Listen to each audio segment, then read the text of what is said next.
Imagine for a moment the scene.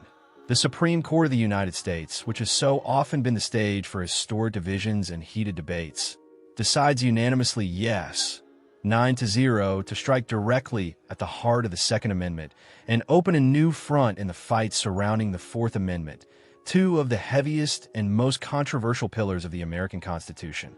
We are talking about the very same institution that has already marked history with decisions that completely changed the course of the country, from the legalization of segregation in Plessy versus Ferguson to its reversal decades later in Brown versus Board of Education.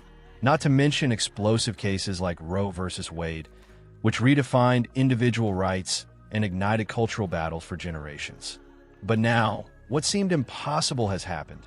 Conservatives and liberals, together, have reached a consensus that promises to radically change how Americans understand the right to bear arms and, at the same time, how the government can use the power of surveillance and search. Are we witnessing a new balance between individual freedom and national security? Or is this a decision that, in practice, opens the doors to more control and fewer rights? The behind-the-scenes details of this decision reveal tensions no one expected to see aligned, unlikely alliances, and, most importantly, questions that may redefine the very idea of freedom on American soil. And that is precisely why I ask you to subscribe to the channel right now and hit the like button, because YouTube only understands that this content is relevant and needs to reach more people. When you interact, it is your subscription that ensures the truth and not just the official version circulates.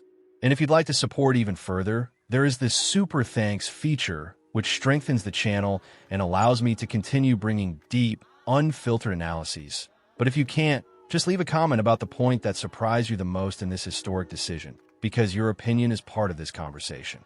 Watch until the very end, because the final revelation about the hidden impacts of this decision will leave you completely shaken and perhaps even rethinking what you believed about democracy, rights, and power. The Supreme Court of the United States has always been one of the most closely watched institutions in the world because its decisions do not only affect the present, but directly shape the future of American society and often influence debates in other countries. Now, when we talk about a unanimous 9-0 decision, we are faced with something extremely rare, because in a court composed of justices with such different political, ideological, and philosophical orientations, reaching unanimity means that the matter at hand goes beyond mere partisan debate and touches on fundamental points of the Constitution itself. And in this specific case, the decision deals directly with the Second Amendment, which guarantees the right of the people to keep and bear arms, and with the Fourth Amendment, which protects citizens against unreasonable searches and seizures, two central parts of the Constitution that have always been the stage for heated debates, political divisions, and controversial rulings that understand the weight of this decision. It is important to go back in time and remember that the Second Amendment, created at the end of the 18th century, was born in a completely different context.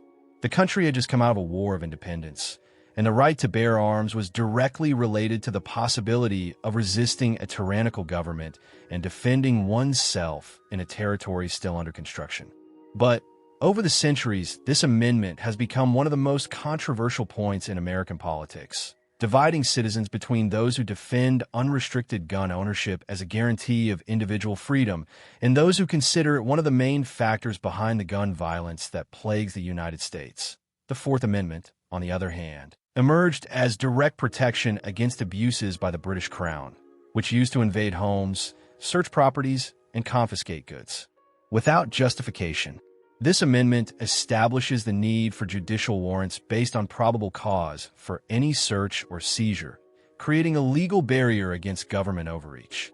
Throughout history, both the Second and the Fourth Amendments have been interpreted in different ways depending on the historical context, political interests, and the composition of the Supreme Court.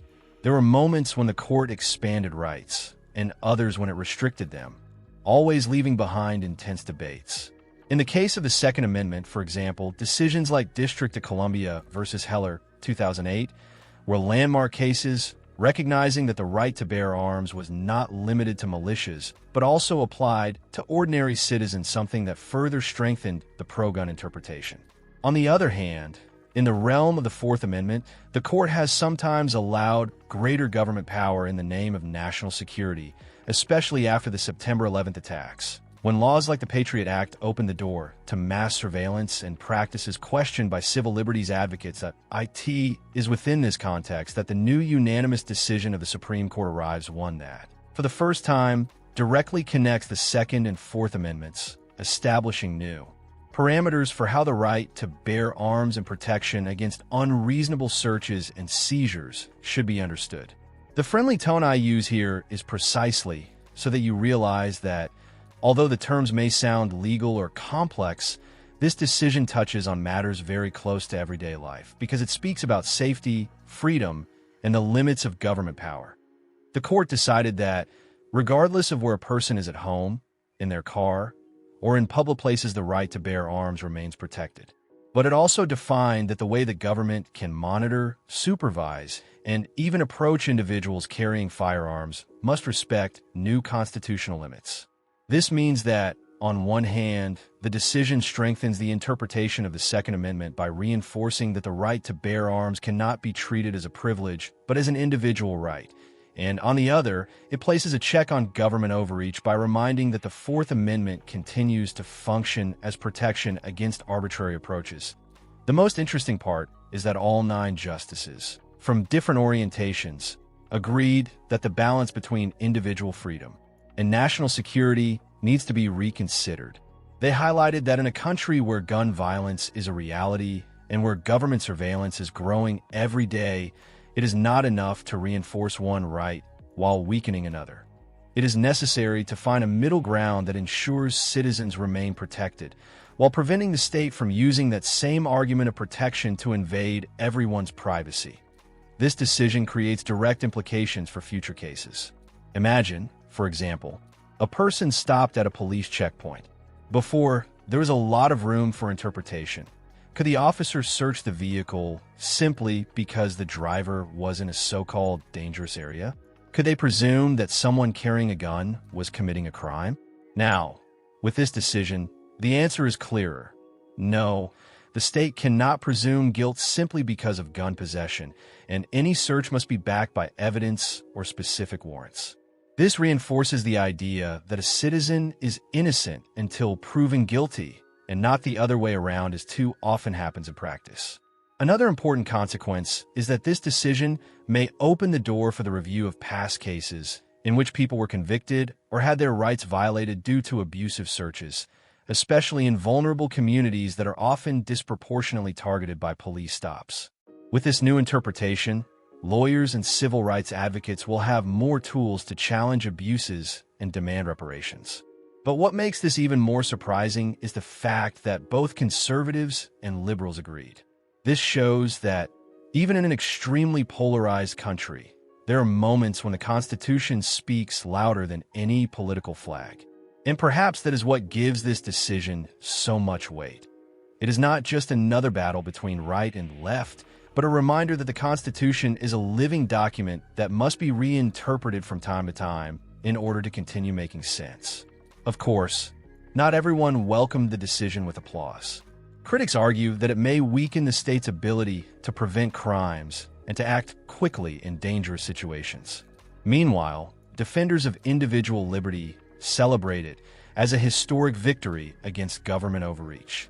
And it is precisely this contrast of opinions that makes the decision so fascinating, because it forces us to reflect on what we value more: security or freedom, order or autonomy, control or individual rights. This discussion does not end here. In fact, it is only just beginning, because the coming years will show how lower court judges, police officers, lawmakers, and even ordinary citizens will interpret and apply this new reading of the Constitution in practice. And this could affect everything from gun control debates to discussions about digital privacy. Because if the Fourth Amendment is being reinforced, it may also pave the way to limit online surveillance, data tracking, and other modern forms of search and seizure that take place every day without us even noticing.